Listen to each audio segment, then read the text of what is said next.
Ma'am, nangangopya po si Scarlett sa akin, no? Apakasinungaling mo, Samantha. May nangangopya pala dito? Bagsak ka na sa akin, Scarlett.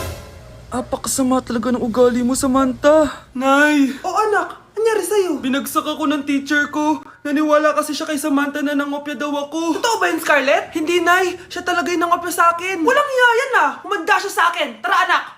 A few moments later. Ma'am, bakit niyo po kami pinatawag dito? Eh kasi ang anak mo, sinungaling. Siya naman talaga yung nangopya kay Scarlett eh. Hindi po totoo yan. Para malaman natin kung sino nagsasabi ng totoo sa inyong dalawa, mag-quiz na lang kayo ulit. Patay ako nito. Humanda ka ng mapahiya, Samantha. Okay, time's up. Pass your papers.